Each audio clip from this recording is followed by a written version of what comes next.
So hello, everyone.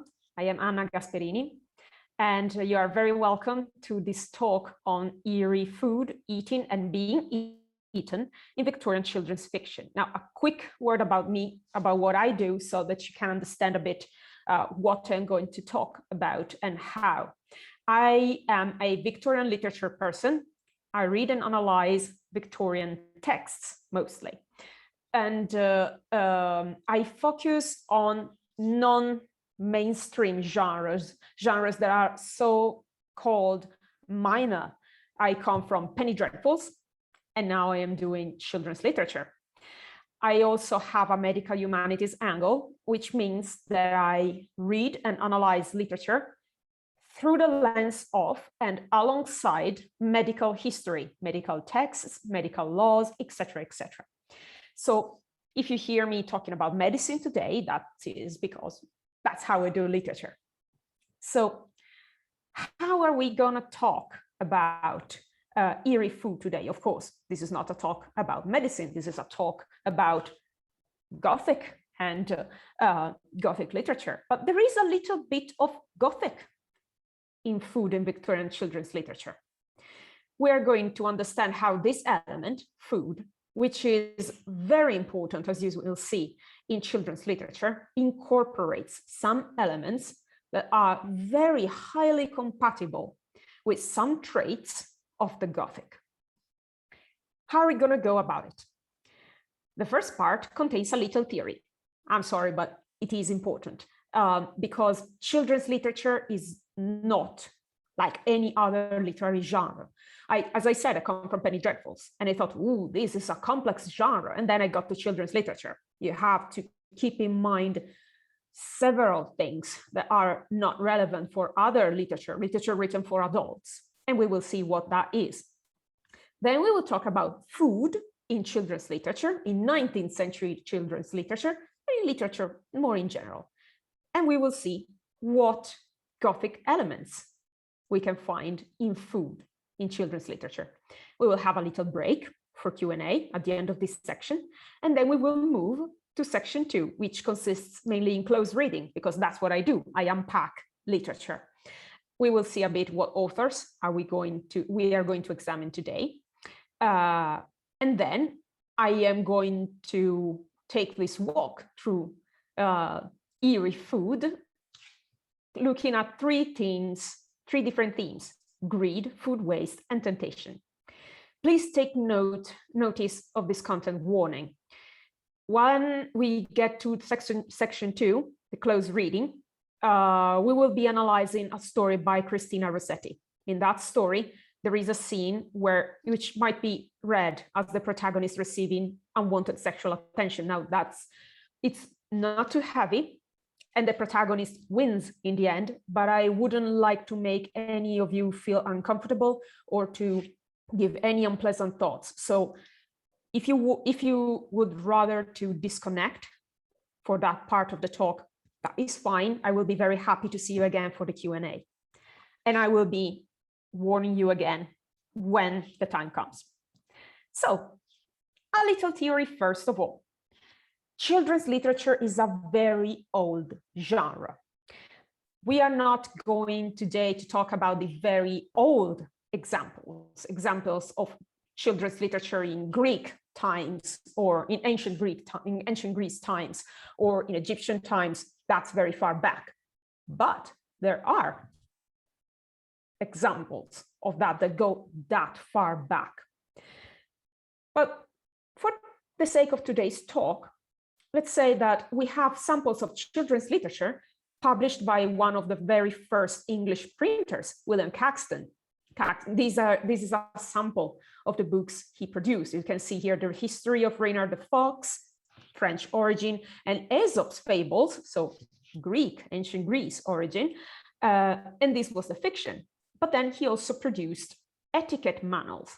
You can see here the Book of Courtesy, and interestingly, a book of table manners, Stans Puer ad Mensam by John Lydgate. Now, isn't it interesting? Since the very beginning, as soon as we could get our hands on something that printed books one of the very first thoughts was to produce a text that taught children how to relate with food and how to behave in a social occasion like that of eating together ad mensam at table. Keep that in mind. Now, the first book that looks more like what we mean when we think about children's books, the first modern children's book, was A Little Pretty Pocket Book, published in 1744 by John Newbery. Now, John Newbery was a shrewd businessman. With the book, he also gave away toys, a little present for his young readers, a little ball for boys and a little pink cushion for girls. And in that way, he managed to entice children to buy to ask parents to buy a little pretty pocketbook. I mean, we see it every day. We've probably done it ourselves. Mama, will you buy that? They give out presents. So he was very, very shrewd in that sense.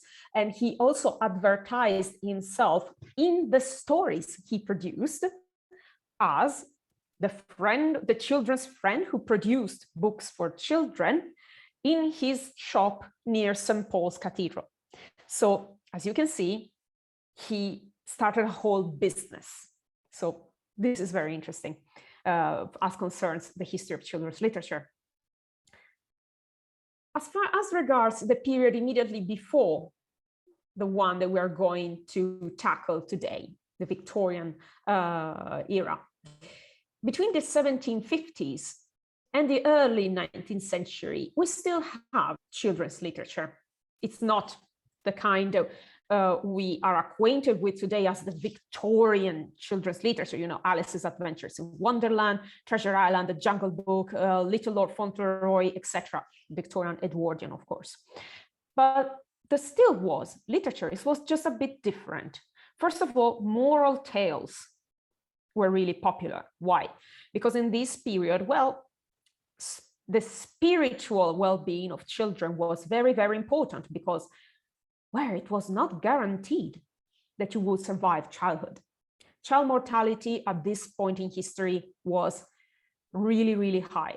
Although the Industrial Revolution was bringing about a widespread, though not equally distributed, improvement of life conditions, and therefore an increase in the life expectancy, well, it was very, very, very, very tough when you were born for you. And it was not guaranteed that you would survive beyond the 10th year of life.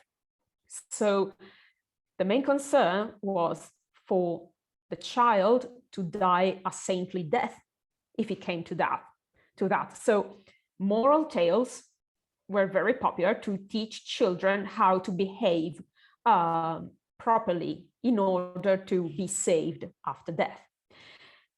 Then there is a beautiful thing, the Barbed Crew, about which Charles Lamb said, and I quote, "Damn them." Now, if you have watched Sam's talk about 18th century women writers, you may find some familiar names here. Anna Letitia Barbauld, Hannah More, Mary Wollstonecraft. They were the same women who were, some of them were very busy in other sectors. They were activists for the right of women, etc., etc. Now, why did Charles Lamb say damn them? What was the problem about the Barbed Crew and the literature they produced? Well, it was rationalist, useful literature. It's not really the kind of literature that we would think a child today would enjoy. And indeed, to our eyes, it may look really boring. But the fact is, these ladies had an agenda. Let's see what Maria Edgeworth in The Parent's Assistant said. Now, note the title, The Parent's Assistant, or Stories for Children, assisting the parent first and giving stories to children later. Keep that in mind. This is a very important detail for children's literature. We will see it in a second. So she wrote in the preface, "Why should the mind be filled with fantastic visions instead of useful knowledge? Why should so much valuable time be lost? Again, let's remember that survival of childhood was not guaranteed. Why should we vitiate the children's taste and spoil their appetite by suffering them to feed upon sweetmeats? Now, this is very interesting as far as our talk today is concerned. Literature is metaphorical food for the mind. And as with real food, there is appropriate food and inappropriate food. Children should not eat too many sweetmeats because it's bad for them. We all know that, we have all heard that, and we all hated hearing this when we were kids. Well, this was already relevant. There was a catch in this. Sweetmeats around the 19th century where it did usually contain materials like lead that were highly poisonous. So there was a very practical reason why children should not eat too many sweetmeats. But we all know this attitude, right? We want the sweetmeats, and adults make sure we don't get too many. And here, stories of fantastic visions are equaled to sweetmeats. The point was of the Barbel crew. What was their point? Their point was that children were not stupid.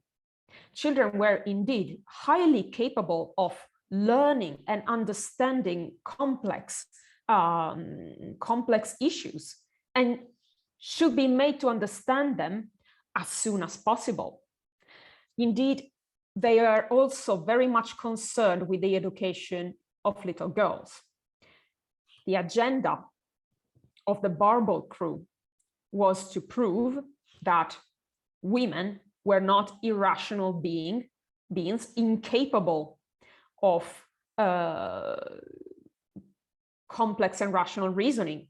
So first of all, they themselves as women produced literature that was rational and wanted to prove that children, indeed also little girls, were perfectly capable of receiving this literature, understanding, assimilating its teachings, and put them into practice.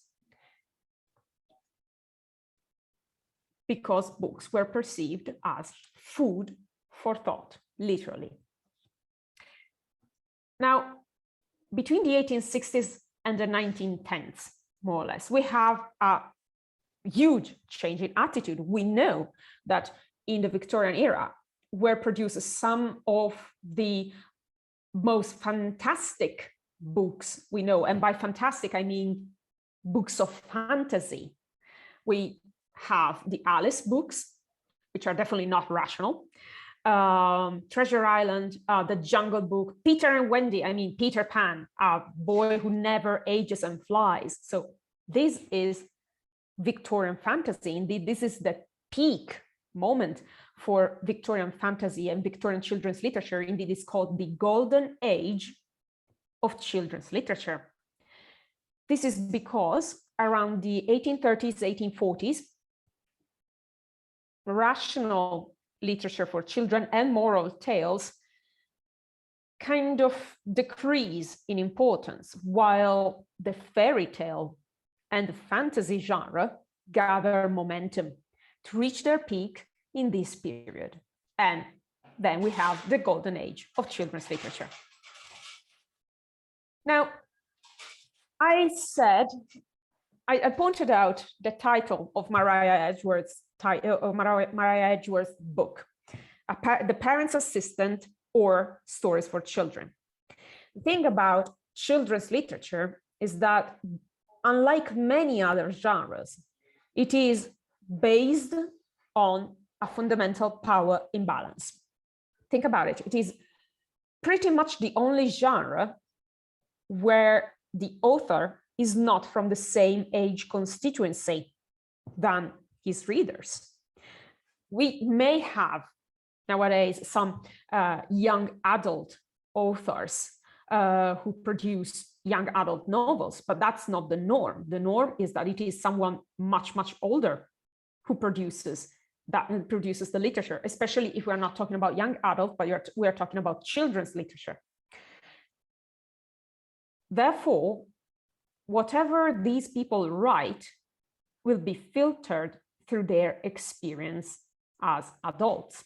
Also, note, they don't write just for children, because it is not the child who holds the money.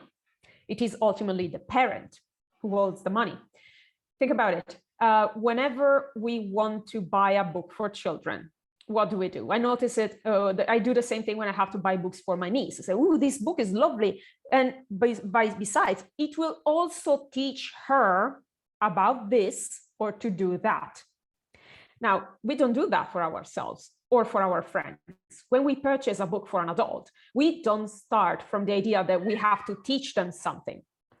So children are always meant to learn something by reading, not just enjoying themselves. Enjoying comes later, but they must learn something. And this is because children's literature is inherently didactic. Since the very beginning, the very first books produced were primers, etiquette manuals, as we have seen, and then moral tales and rationalistic literature. They are always meant to be learning something, even nowadays, and they don't have a say in that. Besides, since it is always adults who write and adults who purchase these books, we must keep in mind that the representations of childhood in these books, the way children are represented, the way childhood experiences are represented, are never neutral. They are filtered through the author's experience and what the adult who purchases the book sees in that representation. They may be filtered through feelings of nostalgia the author feels about his or her own childhood. He might have particular memories of their childhood, which, however, happened a long time before the childhood of his own or her own readers.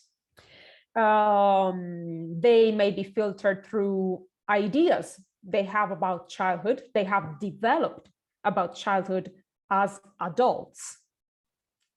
Ideas about what makes a perfect childhood or what doesn't make a perfect childhood, what makes a child, of what a child should be, how they should behave, etc., etc. So nothing is ever neutral in children's literature. And food, well, food is a big part of that. Food is not neutral in literature, period. Why?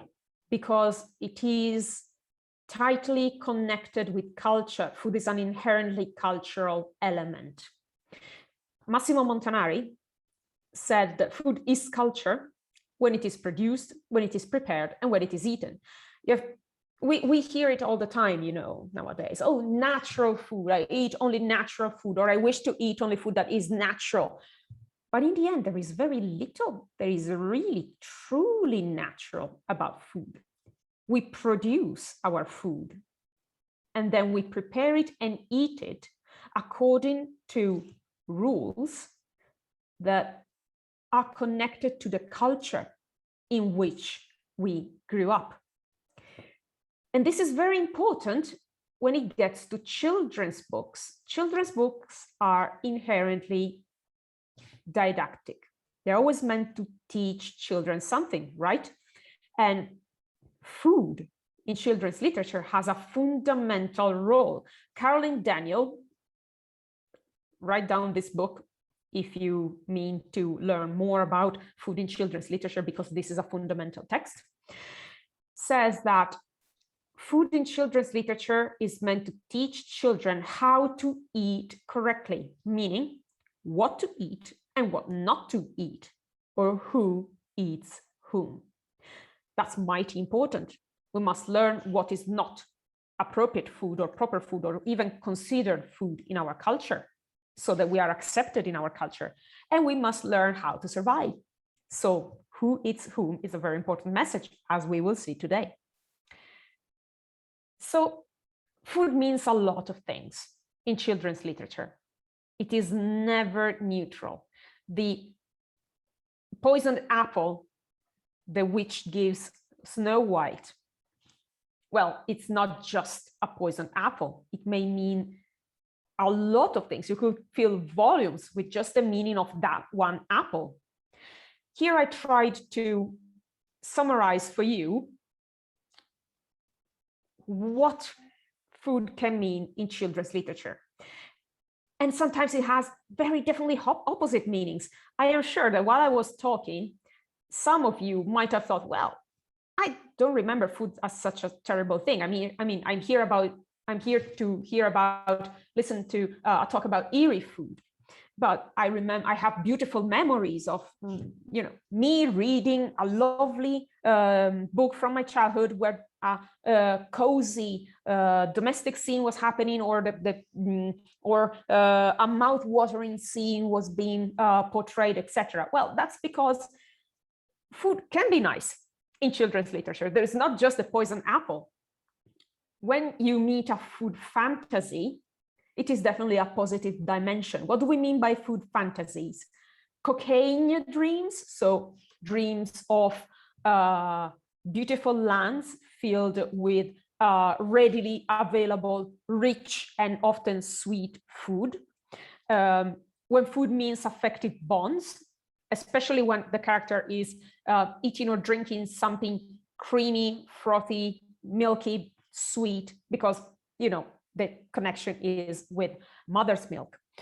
And it is also positive when it replicates, when it mirrors acceptable social behaviors. That is all positive. But then we have another dimension. We have the dimension of the nightmare. In children's literature, food can poison you. The poisoned apple, given by that very nice lady who is not a nice lady at all. It may mean starvation. We are not going to go into starvation today, but just think about the beginning of Hansel and Gretel. Well, there is a famine. We cannot keep you boys, sorry. We're sending you into the woods. Or even Tom Thumb starts like that. And unfortunately, I'm sorry to say that that comes from folk tales connected to actual periods of famine where parents actually had to make this decision. We can make more of you, but for that, we need to be alive. So if there is not enough food, children are the first to suffer. Then there's gluttony and our big favorite, cannibalism, the idea of being eaten. Today, we're going to focus on this very much. Now, you are probably wondering why this ambivalence. Why these two simultaneous, why the simultaneous existence of two meanings that are so opposite to each other? Well, especially when it concerns 19th century children's literature. Now, children's literature has a central role, food in children's literature has a central role because it has a central role in children's culture. It is very important how a child eats for his state of health at the moment, and for the state of health of the child in the future as he or she grows up and becomes an adult. In the 19th century, do you remember what I said about child death rates? Well, food was a major actor in determining survival or lack thereof of the child. Why? Because whether a child had enough to eat, of course, was important. A child who did not have enough to eat would, pine and die. Instead, getting enough nourishing, wholesome food will guarantee their survival. But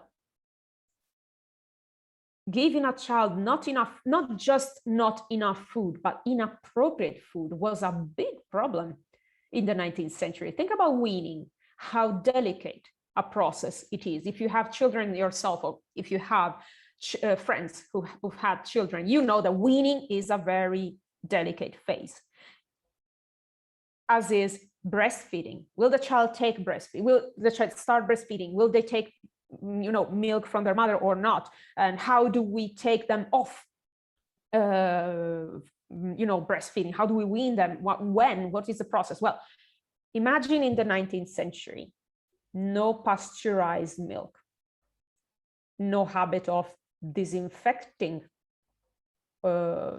items with which you feed children. No, that definitely not really the habit of boiling water or milk. There was not the knowledge, there were no instruments sometimes. The child will die. Also because when you try to wean a child on something that is white and milky, but is in fact just some flour diluted in water, well, that is not going to be good for the child. The child may die. So feeding a child appropriately made the difference between allowing them to survive or not. So food was dangerous at the time. So what did they eat? Now, let's keep in mind one thing, because in this morning's talk, it came up. Children's literature was a middle-class genre, middle and upper. It was a genre for people who could afford to purchase books, who could afford the leisure time to read them to their children, or where children could afford leisure time for reading. Let's not forget that in working class families, a child will need to work. They will need to earn their keep as soon as they could, be old enough and get out of, childhood clumsiness enough, to a sufficient extent to be able to work. So this was a middle class genre.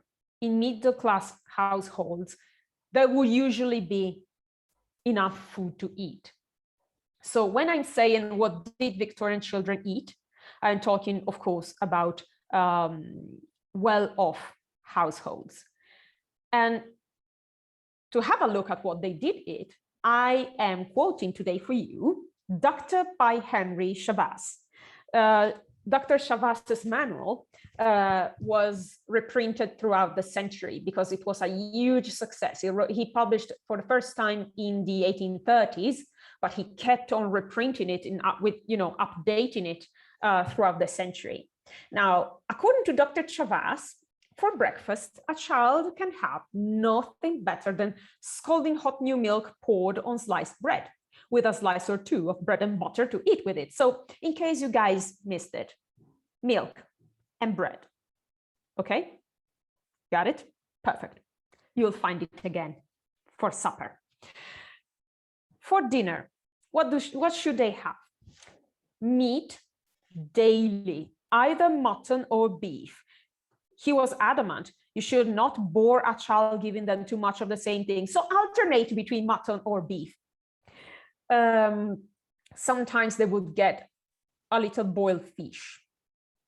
And if they were lucky, there might be some different vegetables, but it really depended on the age of the child. But let's say as a staple, daily, you will have mutton or beef mixed with mealy mashed potato and gravy. Every day. So rather boring and very plain. And indeed, again, for supper, the same as breakfast. So milk, bread and butter.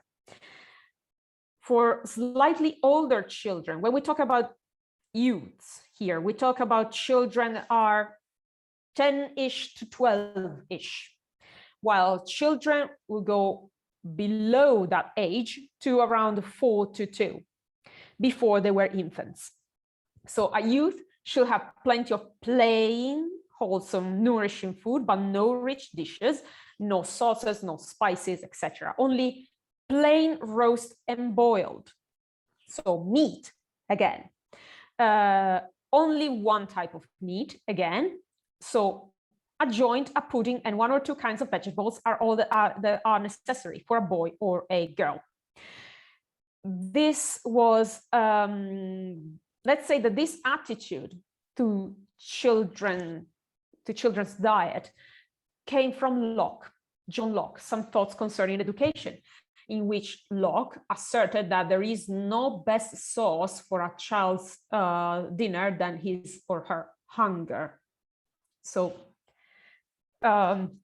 keep them, keep them hungry, and that will do, that will make them healthy. And even when you feed them, it should not be overstimulating, all plain. And they strived to their only attempt at varying the diet meant simply that one day you got one kind of meat and the next day another kind of meat. So this was the nursery diet, more or less.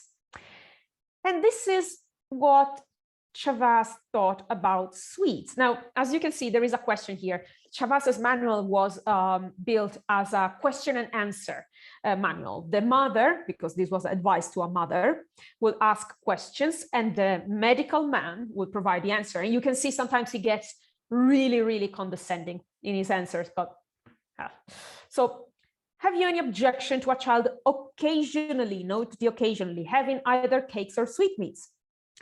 He did have objections. I consider them as so much slow poison. If a child be never allowed to eat cakes and sweetmeats, he will consider a piece of dry bread a luxury. Again, Locke. And again, we can see a bit of that, filtering through adult experience. Only an adult could think something like that, a child eating with the greatest relish a piece of dry bread. But this was his view. These were his views on sweetmeats and cakes. So, as we have seen, double dimension, very plain diet in their daily encounters with food. But today we are, of course, focusing on the nightmare dimension, since this is a Romancing the Gothic series. Why does this talk fit in Romancing the Gothic? Because all these elements are very much attuned to some traits that are typical of Gothic, of the Gothic as a genre: monstrosity, objection, and horror. We will see about that in a moment. Now, for a little break, time to mull over the massive information I gave you. So I'll open the ground to questions. So welcome back. We're now starting section 2 of the talk, and it concerns the close reading. And here is where the content warning applies. It is relevant for my analysis of Christina Rossetti. It is the very last of the 3 themes that we're going to see today, the theme of temptation. So again, take notice that the content warning applies to that part of the talk. So today we're going to see 3 stories by 3 women authors from the 19th century. The first one is very little known. I don't know if you've ever heard about Catherine Sinclair. I could not find a portrait, but here you can see a monument dedicated to Catherine Sinclair in Edinburgh, where she was born and where she lived for a long part of her life. She was indeed a pillar of the community in Edinburgh. She was very active to make life in Edinburgh better for all, especially for people belonging to underprivileged strata of society. She started a boys' brigade for children to have a place to spend time in. She opened a public fountain. She made installed benches for everyone to sit and enjoy their time outside. So she was a true pillar of her community. She was a children's author, and she was an author, and she also wrote this highly enjoyable and now hardly known children's book, Holiday House, a series of tales. Holiday House is very important because, as we will see, it marks that moment of passage between the rationalist and moralist literature to a time where, yeah, we can allow children some candy, a little fantasy, perhaps, to finally peek into the big Victorian children's books. Then we have this lady here. I don't know if you've ever heard or seen her. She's Juliana Horatia Ewing. Now, she was better known as Aunt Judy. I don't know if you've ever heard about Aunt Judy's magazine. Aunt Judy was Juliana Horatia. That was her nickname in her family. Her family will call her that. She was the most proactive child in her family. She would always be starting games, doing things, and she would invent stories and tell them. And she actually inspired her mother, Mrs. Gatty, to write several children's books, and many of them were titled after Juliana Horatia's nickname, and Judy's Letters, and Judy's Stories, and Judy's Magazine, which Juliana Horatia and her sister edited for a while after their mother's death. Her stories were mainly published in Aunt Judy's Magazine, but were then collected in volumes, in bound volumes. And today we're going to look at Amelia and the Dwarves. Perhaps you've met obnoxious children in your life. Wait until you meet little Amelia today.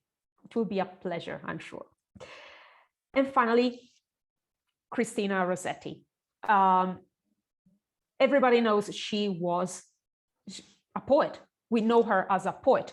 We know her as connected to the pre-Raphaelite movement.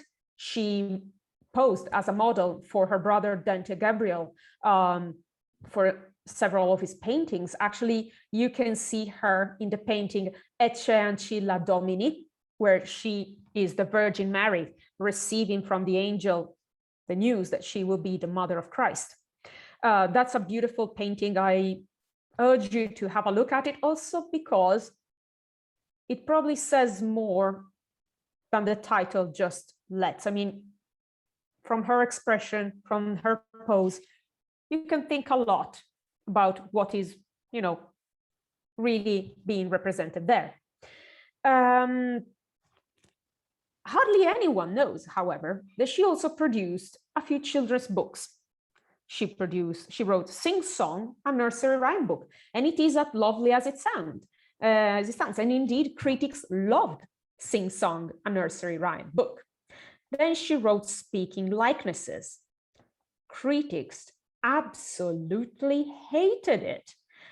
And well, when you read Speaking Likenesses, let's just say it is not exactly what I would buy for my niece to give her for Christmas. It is a complicated book. And today we will see why. We are going to tackle our texts going through three themes: greed, food waste, and temptation. Now, as you can see, 2 out of 3 have a very religious undertone, a strong religious undertone. Greed is one of the 7 deadly sins, greed and gluttony. Temptation, well, that immediately relates to sin. And this is because it is very difficult to find a children's book written in this period that does not have religious undertones. The Victorian middle class, religion was part of their life. It was not an option. It was a big part of their life. And that trickled into the literature produced for children raised in that environment. And food waste, well, this is not that much of an outsider between these two here, because another value that the Victorian middle class upheld was thrift, being productive, never waste anything. Time, money, food. Being wasteful was a big sin in the middle class Victorian mindset. And if you read children's stories produced in this period, that have to do with any of these three themes, you will see that two elements are always present and implied, sometimes simultaneously, sometimes separately. Punishment. You will always be punished for being greedy, for wasting food, or giving in to temptation. Excuse me. And threat to your life. It was taken very seriously, giving in to any of these, to greed, to temptation, and wasting food. It may really have dire consequences. And these consequences are always connected to objection. Now, probably I am not saying something new for those of you who dabble in Gothic literature, but just very quickly, objection is a concept theorized by Julia Kristeva, and it is not really the absence of health of cleanliness. It is also that, but mostly it is something unhealthy and unclean that does not respect boundaries. It's something that perturbs an identity, a system, and an order. It does not respect limits, places, or rules. It is not just that it is dirty. It does not respect boundaries. It is immoral, murky, devious, and suspect. These are the characteristics of the abject and of objection. And objection is at its most powerful when it manages to break the boundaries to an extent, to such an extent, that it annihilates identity, it annihilates the self, and the self discovered that the impossible, so the abject, is within him or herself, that he or she is indeed nothing other than abject. That is the power of the abject. It's not just dirty, it's a dirty that can come within me. It can make me dirty. So we can see why objection can have to do with greed, food waste, and food waste. Objection in children's literature translates in being eaten or contaminated. Think about the poison apple again. The witch stands for everything bad. She is the evil old age who wants to destroy the good young age, the hope for the future. She gives Snow White the poison apple and turns Snow White from beautiful promise of life into the abject, into a cadaver, a dead corpse. So contamination has definitely something to do with objection. Is the abject that manages to get in. Also, being eaten is objection, because in that way, well, I become part of objection in another way. You know, being eaten, cannibalism is the food taboo. We do not eat each other, period. There is no two way about it. So the concept, you know, it follows that someone who is a cannibal is objection. He is murky, devious, and definitely unclean. And if a cannibal monster eats me, I am part of it. I become his food. I become his food. Food becomes us. So I am becoming it. Objection, total objection.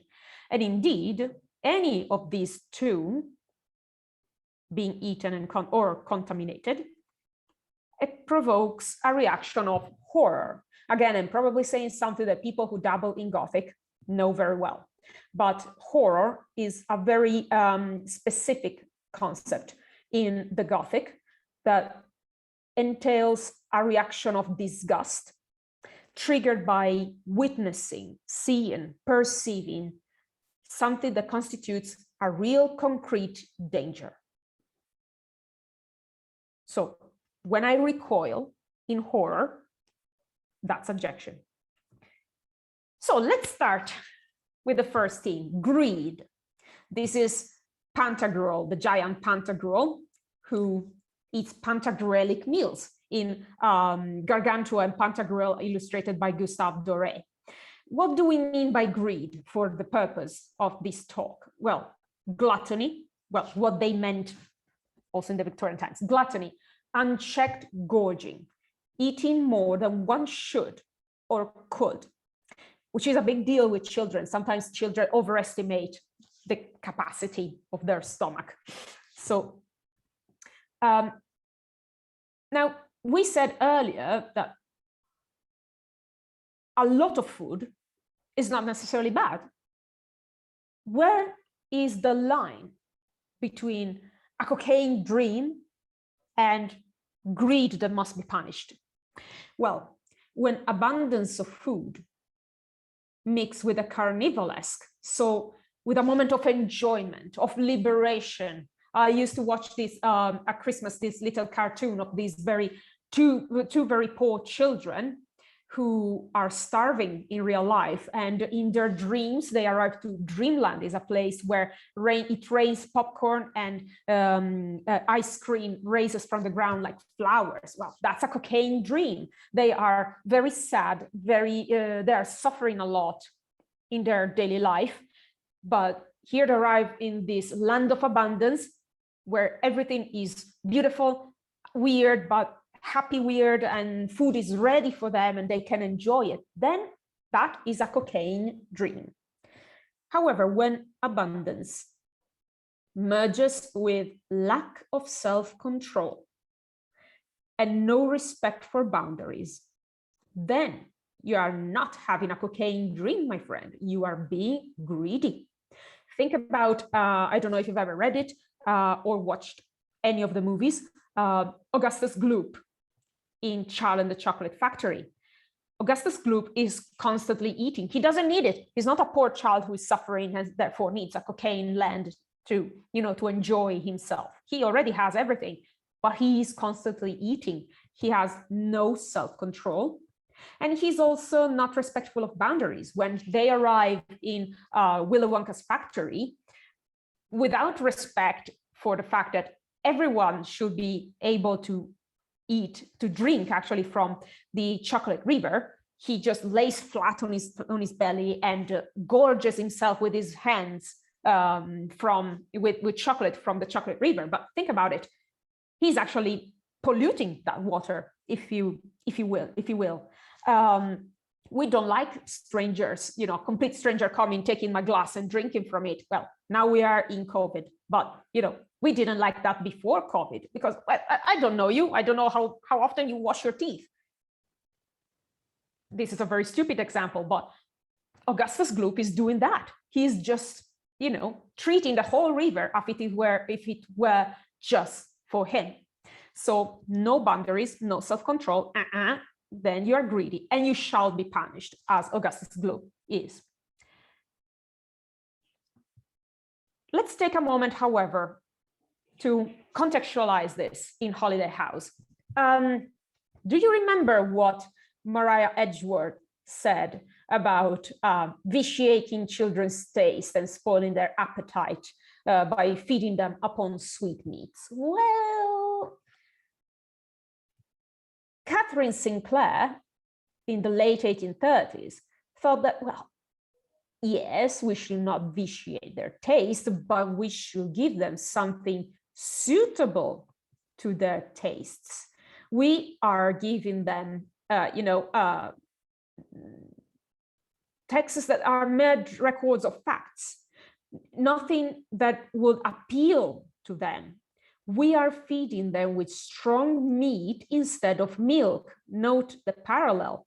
Now, milk was considered the natural food for children, and feeding them with strong meat when they still need milk. I mean, yes, a child should have meat from once in a while. It is good for them, but we should not give them before the right time. We should give them milk as long as they need it.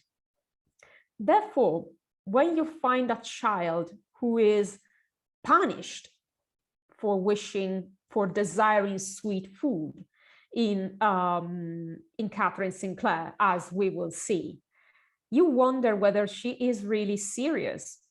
Indeed, today, we're going to read a part of Uncle David's nonsensical story about giants and fairies. We know that immediately before Catherine Sinclair wrote Holiday House, fantasy stories, fairy stories were looked upon with suspicion and were not really fashionable yet. So she produces a nonsensical story about giants and fairies. However, in this nonsensical story, a greedy child undergoes a huge punishment, absolutely over the top and not really commensurate to his sin of greed. And even his redemption, he redeems himself, is as excessive as his punishment. This is the structure of a moral tale: sin, punishment, redemption. But it's excessive. It is excessive. So you wonder if the story is nonsensical because it is about giants and fairies, or it is nonsensical because over-punishing a child or making a child, trying to teach a child by showing them excessive punishment doesn't really make sense. And indeed, when one of the little protagonists of Holiday House, once they finish hearing about the story told by Uncle David, says, "Thank you, Uncle David. I shall make sure not to be found hanging from a hook of any larder of any giant," because one of the punishments that greedy child undergoes here is being hung on a hook by a giant in his larder. Now, you really wonder what Sinclair is doing with this story, which comes as a point of transition. Holiday House marks the transition from moral tales and rational children's literature to fantasy.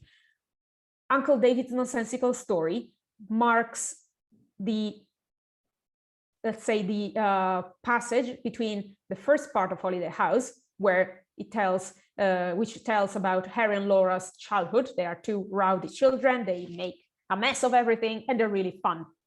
Their adventures are really fun to read about. The second part instead is increasingly somber. It has to do with their growth and culminates with the death of their beloved older brother. And Uncle David's nonsensical story marks the passage between the two. So what is the story about? Enters Master Nobok. The name tells everything. He is a very idle, greedy, and naughty boy whose mouth was made for no other purpose but to eat. So we already see what the problem is. He really has no self-control, which was a big problem in the Victorian middle-class mindset. He hated lesson. He's always thinking about food, waiting for dinner, and thinking about where he could get the nicest pies, pastry, ices, and jellies. Now, these are all rich food, high in sugar, the perfect opposite of what Chavas advises and medical men advised for children. And while he thinks about that, note where he could get, so he gets them at some point, and he smacks his lips when he thinks. Just the thought of the food makes him smack his lips. So even when he's not eating, his mouth is acting as if he were eating. And he's always, whenever he opens his mouth, is to ask for something. Papa, may I take this piece of cake? And Sarah, will you give me an apple? Mama, do send in the whole of that plum pudding. Well, okay, a whole plum pudding is not a good idea in general, but you see again, these are all luxury foods, rich in sugar. Even fruit was to be taken, with a light hand when children were at issue. And the thing about Master No Good is that, well, adults in his life obviously almost always give him what he asks for. But when they don't, when they do not give him permission to gourmandize, this naughty glutton held himself without leave. So, point of first, he has no self-control. He's a glutton. He cannot help it. He must have food. And he knows no boundaries. That food is not for him, and yet he takes it anyway. So what happens to Master No Book? Sorry, well, yeah, hate my slides sometimes. What happens to Master No Book? His dream of cocaine becomes a nightmare of greed and punishment, because he incorporates two big sins at once: gluttony and idleness. He is a sinful boy. Gluttony and idleness always came in pair, because they did notice that when someone eats a lot, they will not be very active afterwards. So Master No Book, he's always eating, so he never has any wish to move or to exert himself, even intellectually. So he's sinful and he lacks control. And therefore, he's doomed. We can see it from the very beginning. What happens is he is invited into their castle by two fairies. Each fairy invites him to her castle. One fairy is Fairy Teach All, and the other fairy is Fairy Do Nothing. Now, in Castle Teach All, he will, well, be learning all the time, which he hates, while Fairy Do Nothing in her castle promises him to have his dishes always dressed by a French cook. Note that having a French cook was already a status symbol. And it is a place where the landscape is made of food, as you can see. It rains cherry brandy, lemonade, or lavender water. The snow is iced punch. The trees are covered in burnt almonds, grottos of sugar candy. I mean, if he wants, he just have to go outside and open his mouth, and food will just pop right in. Even the fish, the sea is made of sugar, and there is goldfish that let themselves be caught whenever he please. And we wonder, okay, so he's eating them raw and alive too? Well, perhaps he is. This boy knows no boundary. His greed knows no limit. So in theory, this looks like a cocaine dream, but it isn't. It soon turns into a nightmare of greed and punishment. Why? Because Master No Book is not one of those poor children I mentioned at the beginning. He is not a child in need. This is not cocaine for him. This is not enjoyment after deprivation. This is beyond his wildest dreams. And what is there beyond one's wildest dreams? Well, according to this story, not happiness. He does not seem particularly happy. Every day he spends at Castle Do Nothing, he becomes more fretful and peevish. No sweetmeats were worth the trouble of eating. And in the end, he wished it were possible to sleep all day as well as all night. He is eating himself asleep. He has everything. Everything is within his reach. So that he has nothing to wish for, nothing to look forward to, and he is becoming depressed.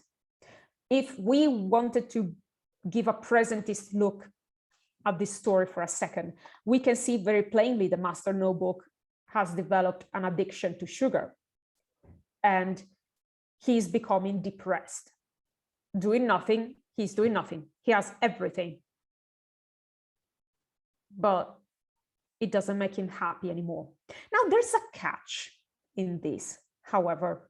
Just as he is realizing that things are not going exactly as he hoped for, we learn that Fairy Do Nothing's castle is really close to the castle of the giant Snap 'em Up. Now, giant Snap 'em Up is very fond of eating. He eats gargantuan meals, but his favorite dish, guess what? Yes, exactly, fat children.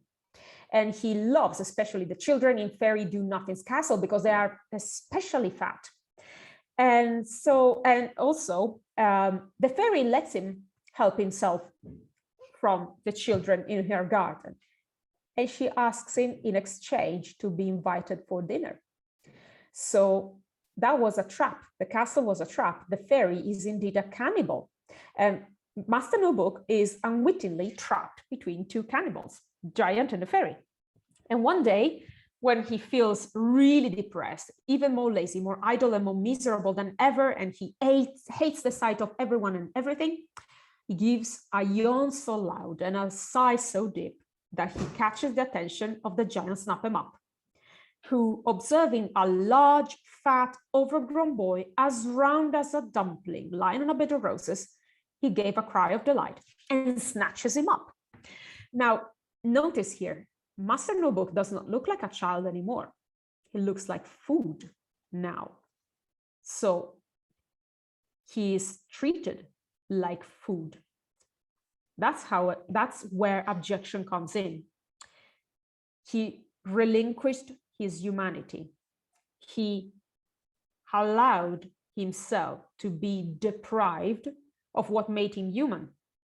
Look at what animals he is compared to.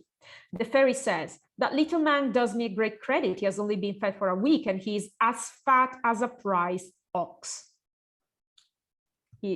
Oxen at the time were animals for slaughter. Then the giant wants to cook him, actually wants to kill him, the way sometimes pigs were killed in Victorian times, so whipped to death. This was a horrible thing about which already in the Victorian times, people were starting to speak up, that was cruelty and it should not be done. But here in this story, we find, let's say, a testimony that did happen at the time. And Master No Book is a little pig at this point, in the eyes of his captors. An animal that does not really know boundaries. If you've ever camped where wild boars are, well, they do not know boundaries, and you better hang your food on a tree unless you want them to eat it. And the same goes for pigs. Also, note here, the first thing the giant does to Master No Book is hanging him on a hook in his larder and force feeds him. Here is the force feeding we were talking about earlier, large lumps of nasty suet.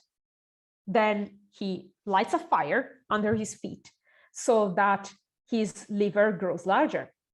I don't know if you are familiar with the process to make foie gras, but this is it. He is a goose to be fattened up. He is no longer a child.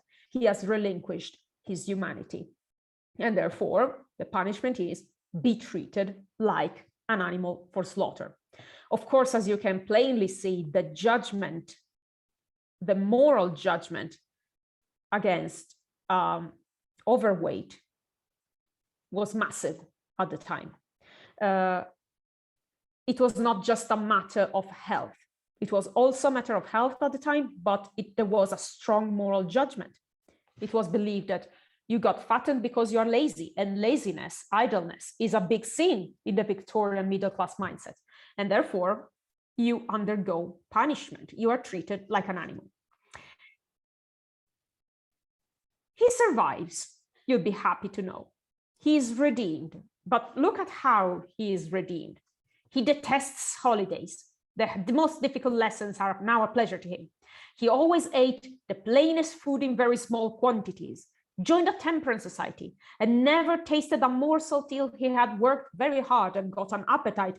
This was something that was a big issue at the time whenever diet was the matter, both for children and for adults. You're not supposed to eat unless you are really hungry, unless you have worked hard to, get an appetite. And indeed, walking, for instance, was one of the exercises recommended even immediately before eating. It was considered a wonderful aperient, so something that will give you an appetite. So from now on, Master Notebook will never eat for pleasure. He will only eat if he really, truly needs it.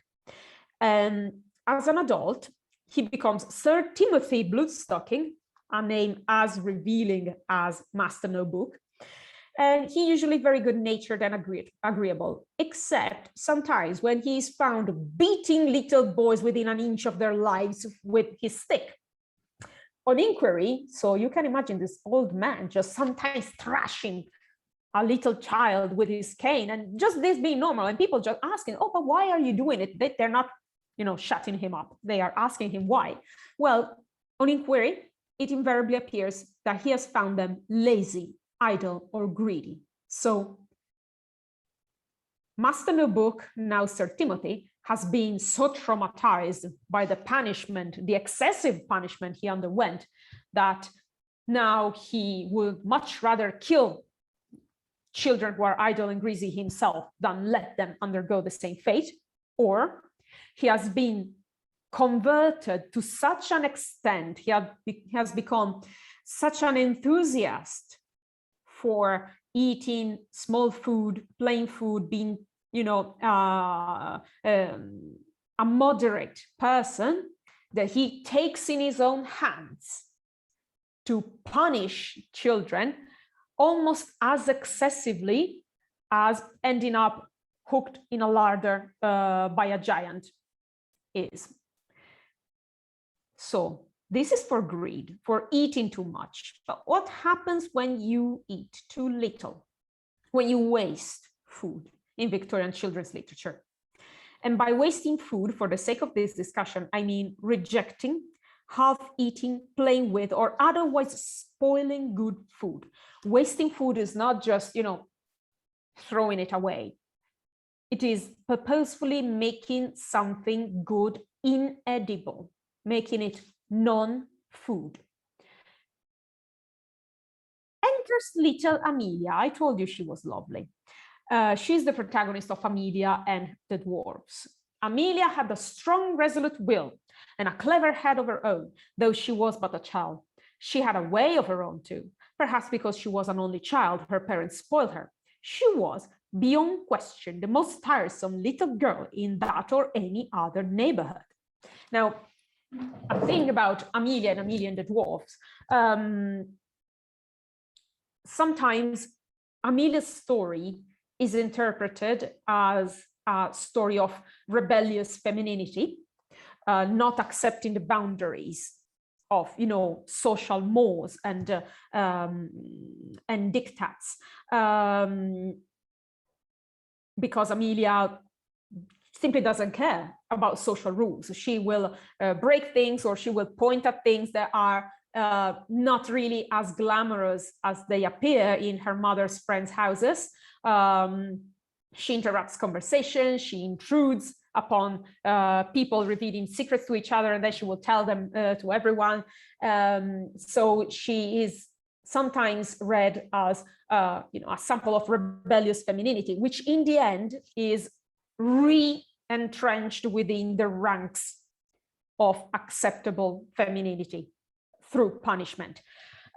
This is a reading that I support to an extent. I see it has some points, but really, if I met in real life a little girl like Amelia, I would really, really, truly wish for her to leave my house. Indeed, what does Amelia do? Like in her life, she breaks things, not only her parents, but her parents' friends' things. She interrupts conversations all the time. She destroys and soils her clothes and mind. When her nurse tells her, okay, Miss Amelia, you should really be more careful, she answers back, it's your job to take care of them. So she is really a terrible child. She's a spoiled child. And the thing we're going to focus on today is her other wonderful ability, that of spoiling and wasting food. She is an artist about that. we are told almost immediately that Amelia is troublesome when she approaches a table. She does not wear a pinafore. Pinafore is a sort of overlarge bib. When they manage to put it on, she bursts it out, she bursts it open, and while she does so, she knocks her plate of mutton broth. Notice that this was very healthy. Mutton broth was very healthy and was recommended for children. So probably that's why Amelia doesn't want it. She upset it over the tablecloth and the dress, and then she starts asking for anything really that catches her fancy. Her mama will begin by saying, "My dear Amelia, you must not be so wasteful." And then she ends up by saying, "The dear child has positively no appetite." And here, Juliana Rasha Ewing gets a bit sassy. This seemed a good reason not to waste any more food on her. But that's not what Amelia's mama thinks. She allows her to try a little cutlet and tomato sauce when she has finished her roast beef. Now, mistake number one. We have seen with Chavas that children should really be given only one joint, one type of meat per meal.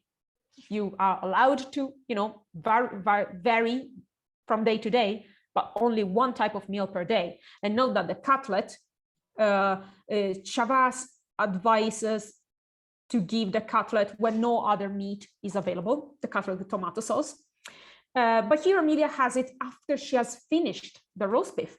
And then most of the cutlet and all the mashed potato, the omnipresent mashed potato, might be exchanged. Now, not the most of. Amelia has started the cutlet and is not finishing it. She exchanges it for plum tart and custard. This is, a sweet, a treat, a dessert. And she gets it when she has not finished her second round of meat. And she doesn't eat that either. She spoons up the custard, she plays with the paste and puts the plum stones on the tablecloth. Now, she's not even eating it. She is making it inedible. This can no longer be eaten. But then, not happy with that, she might be tempted with a little Stilton cheese and celery and exchange that for anything that caught her fancy in the dessert dishes. So after a dessert, she gets other food, which presumably makes the same, meets the same fate as the plum tart, because it's not said she eats it. It says that she's tempted by adults with it. And then she exchanges it for more desserts, for something that catches her fancy. She's not hungry. She is being fussy, and she is, playing with the adults around her and with food. Here again, the nurse tries to, at least try to teach some discipline to her charge. And she says, "Many a poor child will thank God for what you waste every time, Miss Amelia. And waste not what will not." But Amelia's mama allowed her to send away on her plates what would have fed another child day after day. So this is really telling us something. There is an invisible, poor, hungry child here that is, materialized, is an immanent presence that will really love the food that Amelia wastes, but Amelia doesn't care. Amelia is guilty of two sins at once. First, she makes good food inedible. She indeed produces unclean matter. She produces waste. So she is an agent of the abject in a way. She also lacks empathy. She is not charitable. So she is wasteful and she's uncharitable. Two big no-nos in Victorian middle-class culture.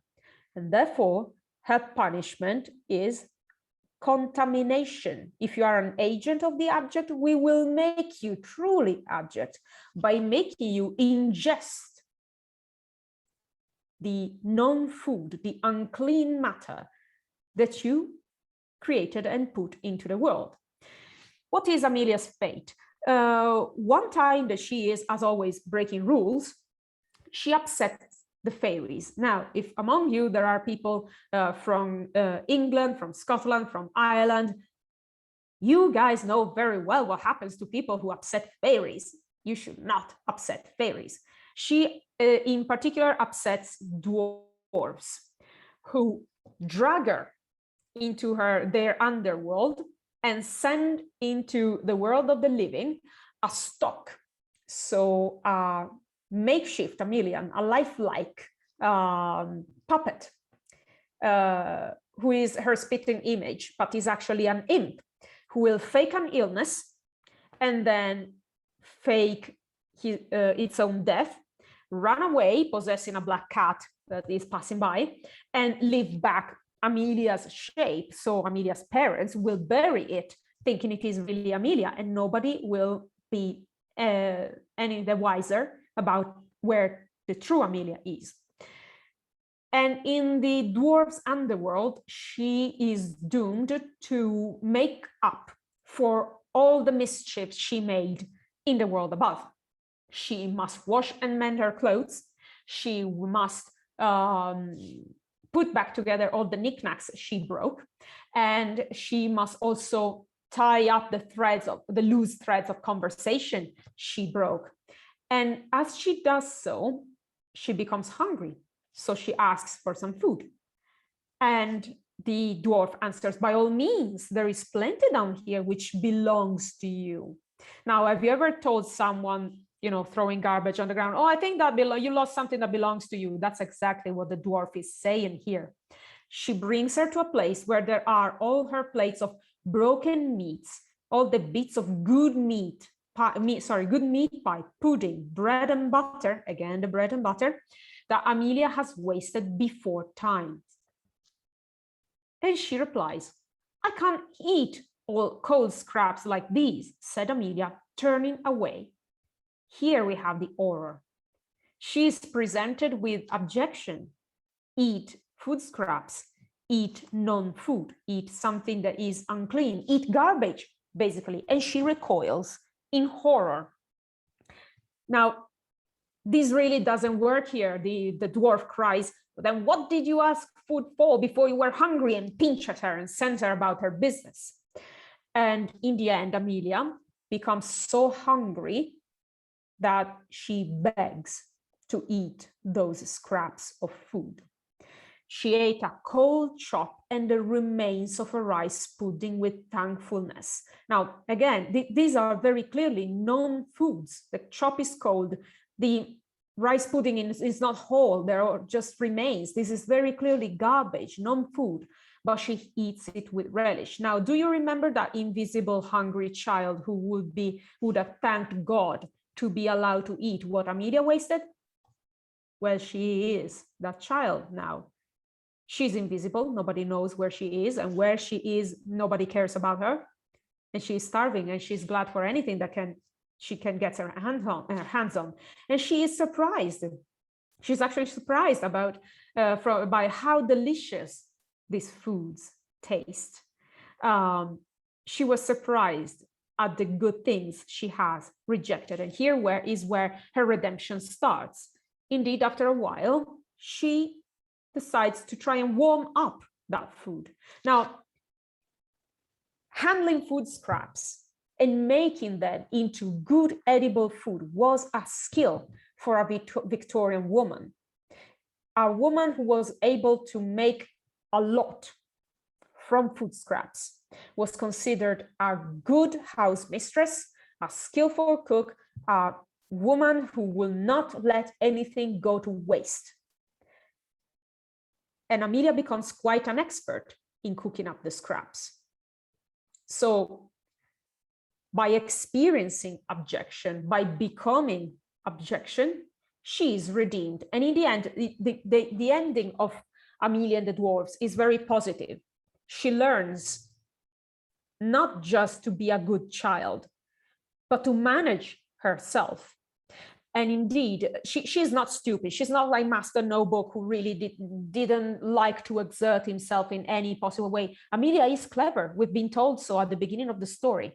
and she becomes wiser through this experience. Indeed, the narrator remarks that as all the people who had to do with the little folk, with the fairies, she became a very clever woman indeed for her whole life. So we have a positive ending for this story of food waste, if we want. It may be read as positive. I understand that, yeah, indeed, we lose all the rebelliousness of Amelia. She becomes a pretty boring child, but really, you wouldn't want her near your knickknacks in your house.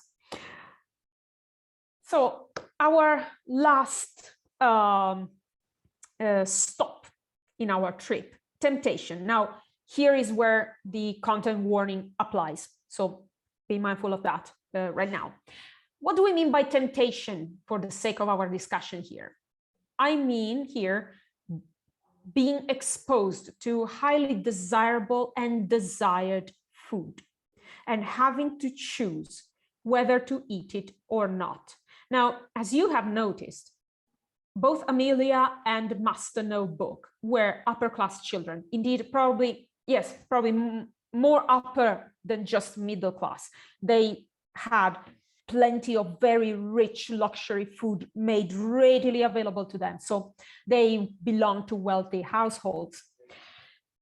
But being poor in Victorian children's literature is not really a justification for giving in to temptation. Indeed, since this was literature produced to educate upper-class children, and part of the pedagogy rested on inducing guilt, often poor children were represented being able to resist temptation. And therefore, the message was, if these children could resist temptation, all the more should you. And in Christina Rossetti's speaking likenesses, we find a poor girl resisting temptation. Now, a few words about speaking likenesses very quickly. Critics didn't like speaking likenesses. One of the reasons may be that they perceived the fact that it was very likely a tongue-in-cheek reply to Carol's Alice books. Now, she says that she is presented by Charles Dodgson, aka Lewis Carroll, with a copy of Alice's Adventures in Wonderland. And when she writes to one of her brothers about speaking likenesses, she says, "Oh, I wrote this little thing a bit on the Alice style." But the truth is, some critics say that Christina Rossetti didn't much like Charles Dodgson. He really liked her. He sought intimacy and friendship with her, but she never really truly considered intimacy and friendship to him. And she doesn't appear to have been overly fond of the Alice books, especially about the treatment female characters underwent and how female characters were represented. Speaking likenesses has a tripartite structure. There are 3 stories, and they can be defined as anti-fairy tales. They are dark, murky, creepy, terribly creepy, or apparently totally useless. We have Flora's story. The first little girl is Flora. You can see her here. And her story is clearly inspired or clearly recalls Alice's mad tea party. Only in this case, the tea party, we have a feeling that something else is going on as an undercurrent in Alice in Wonderland's mad tea party. But in Flora's story, that is in the open, that tea party is a nightmare where Flora, who falls into an underworld herself, like Alice, experiences through hunger and thirst, and he's bullied and sometimes physically hurt by the characters she meets in the underground. And it's all in the open. There's nothing nice about it. Then we have Edith's story. That's a pretty inconsequential story. I mean, all that there is about it is that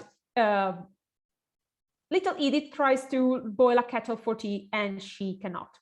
Really, truly, that's the story. And critics really wonder if that's not a trick played by Rossetti, placing an inconsequential story just there, just for the sake of it. And finally, we have Maggie's story, or Winter's story, because unlike the other two, it is a story set in winter. And unlike the protagonists of the other two stories, Maggie is a working class girl. She's an orphan. She is the granddaughter of Dame Margaret, the owner of the local grocery and a shop where a little bit of everything is sold, and in a little village. And on Christmas night, a customer, a very important customer, the doctor, forgets a parcel of goods. And some of the goods are fundamental to prepare the Christmas dinner. And little Maggie volunteers to walk through the woods and carry the parcel of good to the doctor's house. A little, Little Red Riding Hood style. As she walks, she slips and falls because the roads are icy.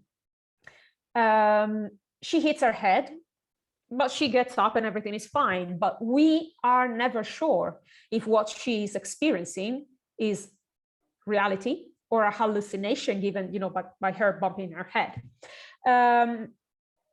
While she carries the parcel of goods at the doctor's house, she makes 3 encounters. The first encounter, she encounters characters that try to make her stray from her path. The first is a group of monstrous children, which already appeared in Flora's story. And so we know already that they are up to no good. So, but Maggie manages to, keep steady. She doesn't have time to play, so she keeps on going.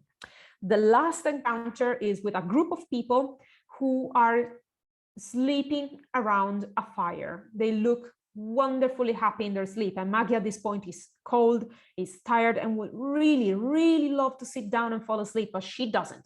She has a mission. She must bring the parcel of good. She's a trustworthy little girl, and she will keep on walking. But the meeting we are concerned with today is the middle one. At some point, Maggie gets hungry. She really is starving. She has been made hungry by sympathy by looking at 2 doves perched on a tree. They look starving in winter, and she realizes she's very hungry. So she looks in the basket to see if her grandmother has put anything for her to eat that she might share with the birds, but only there lay the chocolate. Now, chocolate was a luxury item, was probably the luxury item as far as sweet food was concerned, and is clearly, it would not be readily available for Maggie as a working class girl.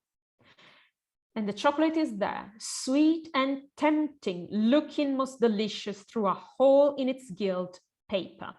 Now, Maggie knows her place, knows that the chocolate does not belong to her because it is the doctor, but it also does not belong to her because it is an upper class food.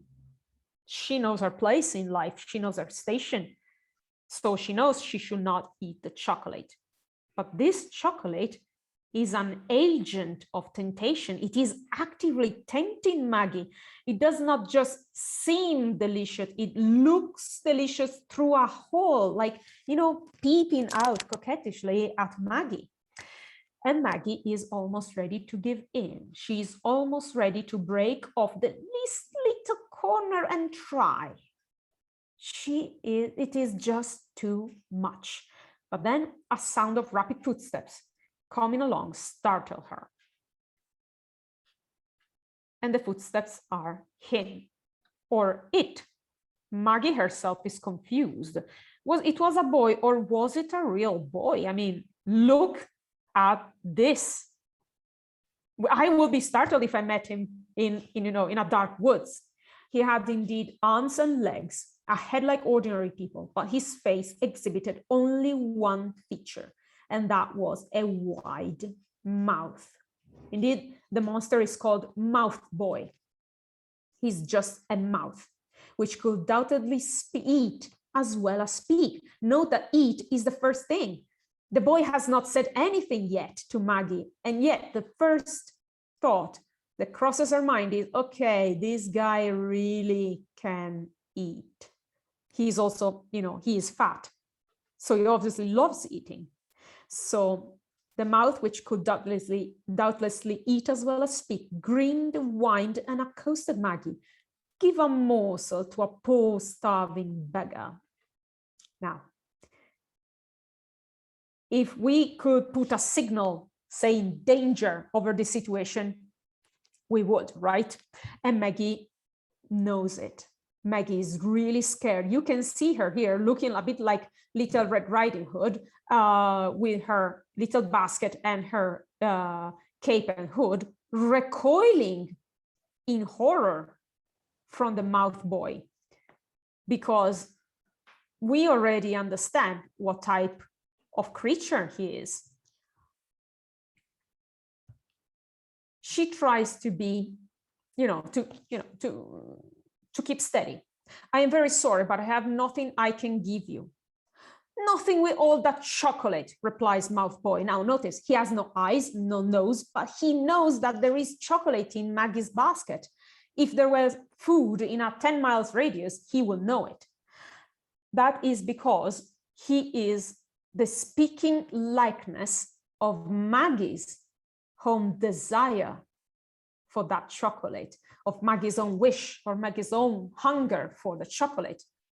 But she resists. The chocolate is not mine. I cannot give it to you. She knows that eating chocolate, the chocolate would be thieving.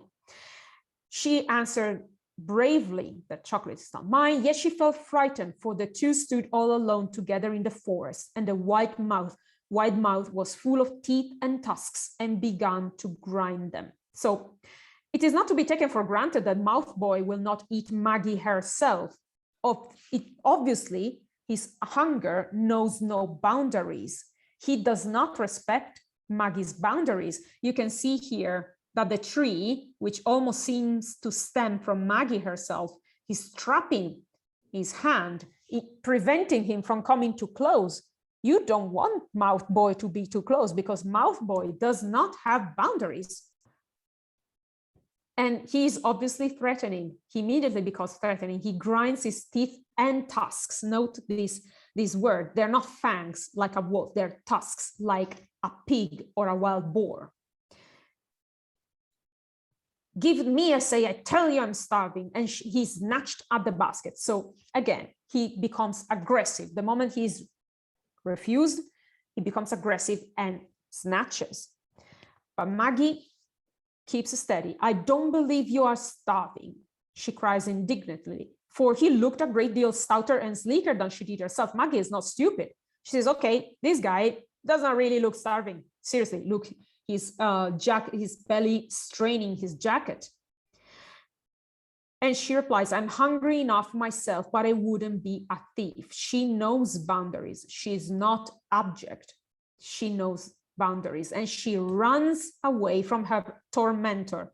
We do not have a wolf.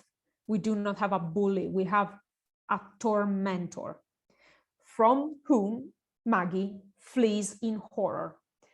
He represents her own hunger, her own wish to give in to temptation. He represents the objection within her, and she's faced with it outside of her. It is a horrible encounter. She recoils in horror and she runs away. And indeed she wins, because even though she thinks that the Mouth Boy is perfectly capable of running her down, when she spoke so resolutely, it was he that hung his head, shut his mouth, and turned to go away faster and faster. She shuts his mouth. She shuts his purpose. He does no longer exist. Indeed, he scuttled out of sight among the lengthening shadows. So Maggie wins in the end.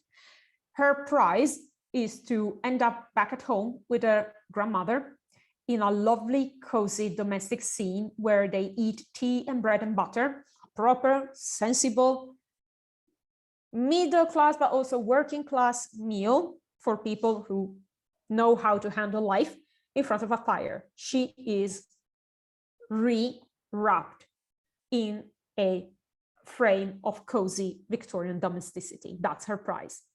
So to quickly conclude, food is central to children's literature because it is central to children's culture.